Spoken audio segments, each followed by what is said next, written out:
একটা ধারণা ওই হেরো মুখ ফাজি এটারও মুখ খারাপ। এতদিন পাবলিক এই সমস্ত কথাবার্তা বলতো, আর আজকে আন্টি মানে মামুনের আম্মু নিজেই বলতেছে ওরা দুজন আসলে কোন ক্যাটাগরির। এটা ভালো না যে আসলে ওর আর আমার সম্পর্কটা কি, ওর আর আমার রিলেশনটা কি।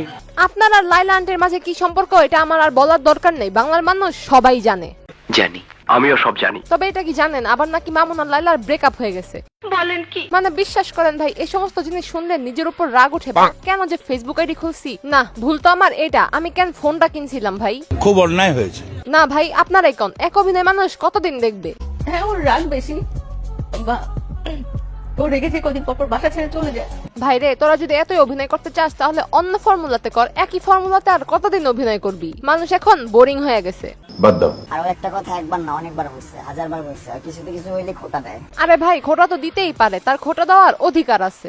জি সেকেন্ড ফল হচ্ছে ও আমাকে নিয়ে এত ছোট করে কথা বলে। আচ্ছা ছোটকে তো ছোট করেই কথা বলবে, এতে সমস্যা কি? মানে আরে ভাই বোঝার চেষ্টা কর, ওনার বয়স কত আর তোর বয়স কত, একটু ছোট করে কথা বললে এতে মাইন্ড করার কি আছে? আর এমনিতেও মানুষের বয়স হলে একটু মাথাটা খিটখিট হয়েই থাকে, এটাই স্বাভাবিক বিষয়। সঠিক বলেছেন।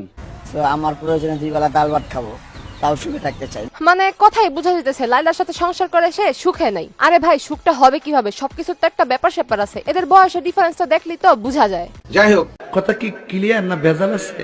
হ্যালো ভাই brother and sister, welcome to roast আপ্পি। হাজার অপরাধ করে আমার কাছে এসে সরি বললে আমি ওকে আবার বুকে টেনে নেব, এটাই। হাজারটা অপরাধ করলো মায়ের কাছে ছেলে কখনো অপরাধী হয় না। আয় বাপ আয়, মায়ের কোলে ফিরে আয়।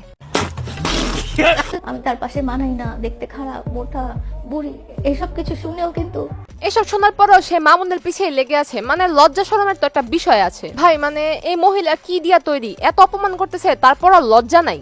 গজব বেজতি। আমাকে যখন মামুন গাড়িতে রাস্তায় মারতেছিল, না মানে আপনারাই একবার চিন্তা করেন, মাইরা মুখ চোখ ফুলায় ফেলছে তারপরও সে মামুনের পিছনে দৌড়াইতেছে, এর কারণ কি? ভালোবাসা করতেছে স্যার। এই সমস্ত ভালোবাসা দেখলে মনটা চায় এদের ভালোবাসা গুলা। মামুন আজকে মেরে আমার চেহারা কি বানাই দিছে। এমনি আরিফ লাইলা আমার কাছে চেহারা, তারপর আবার মাইরা মুখ চোখ ভস্কায় লাইছে, চেনার কোনো উপায়ই রাখে নাই। এইটা কি কোনো কথা? কথা তো সেটা না, কথা হচ্ছে এদের মাঝে কোনো ভালোবাসা বলতে কিছু নাই, এরা শুধু আছে লোক দেখানোর জন্য। মানে হলো দেখেন না, এদের সম্পর্ক হয়েছে কিছু বছর হয়েছে, এর ভিতরে কয়েক শতবার মারামারি টানাটানি, মানে কোনো কিছু বাদ রাখে নাই। এই সমস্ত কার্যক্রম এর জন্যই করে যেন মানুষ তাদেরকে নিয়ে সবসময় কথা বলে, সমালোচনা করে। ও আই সি। আরে বোকাচোদার দল, মারামারি কান্নাকাটি করে ট্রেন্ডিং এ না থেকে ভালো কিছু কইরা থাক, মানুষ ভালো কিছুই বলবে। তোমার জন্য জীবন দিতে রাজি। মানে এই বাকুলার ভিডিওর কমেন্ট বক্সে গেলে বোঝা যায় মানুষ এদেরকে কোন চোখে দেখে। নিঃসন্দেহে তুই ঠিক কথা বলেছিস। আমি তো ঠিকই বলি, কিন্তু এই বোকাচোদারা কিছু হইলে ফেসবুকে আইসা কিছু বাকফালানি সাংবাদিক ডাইকা ভিডিও করা শুরু করে দেয়। কি আশ্চর্য কথা। আমি তো তখন বেশি আশ্চর্য হই, তোদের জন্য কি থানা পুলিশ নাই? কিছু হইলেই ফেসবুকে মিডিয়াতে আইসা কান্নাকাটি চিল্লাচিল্লি শুরু করে দিস। মানে মানুষের কমন সেন্স কোথায় গিয়ে নামছে? এদেরকে না দেখলে আমি জানতেই পারতাম না। বলেন কি? কিন্তু মামুনের ক্ষেত্রে আমার আর ধৈর্য আসে, ও আরো 100 বছর টাইম লাগে ঝগড়া থামার, কোনো অসুবিধা নেই, আমি 100 বছর ট্রাই করি। উনি নাকি মামুনের জন্য 100 বছর অপেক্ষা করবে? মানে আন্টি মনে হয় ভুলে গেছে আন্টির বয়সের কথা। লালার সাথে আমার সম্পর্ক ছিল, একটা রিলেশন ছিল, গুড একটা রিলেশন ছিল, ভালোবাসার সম্পর্ক ছিল, যেটা এখন নাই। কিছুদিন পর পর শুনি তোদের এই সমস্ত বালমার্কা কাহিনী, এখন এটা যে সত্য সেটা আমরা কিভাবে বিশ্বাস করব? এটা এখন চিন্তার বিষয়। তোর যদি লজ্জা থাকে, যেভাবে বলতেছিস তার সাথে সম্পর্ক নাই, সেকেন্ড টাইম সম্পর্ক রাখিস না, তাহলে আমরা বুঝতে পারবো না তোর কথা আর কাজে মিল আছে।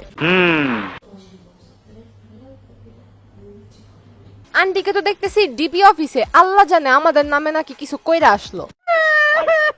যখন ঘরের মানুষ কথাগুলো বলে তখন অনেক গায়ে লাগে, তো আমি ঘরের ওই কথাগুলো শুনছি, তো ভালো লাগতেছে না দেখে, এই জন্য সেটা আমি। এদের তো বিচ্ছেদ হয়েই গেছে, আর যে সমস্ত কাহিনী করিস তোরা, বাংলার মানুষ তো চাই তোদের যেন বিচ্ছেদ হয়ে যায়। কারেক্ট। আসলে ঝামেলা যেটা, আসলে একটা সম্পর্কে ঝগড়াঝাটি থাকবেই, এটা সবারই। চিন্তার কোনো কারণ নাই, 2 দিন পর আমরা আবার এই কথাটাই শুনতে পারবো। আমার মনটা বইরা গেছে। আরো বেশি মন ভরাতে চাইলে ফেসবুক থেকে ভিডিওটি দেখে থাকলে পেজটি ফলো করে দিন, আর ইউটিউব থেকে দেখে থাকলে চ্যানেলটি সাবস্ক্রাইব করে দিন। দেখা হবে নেক্সট ভিডিওতে।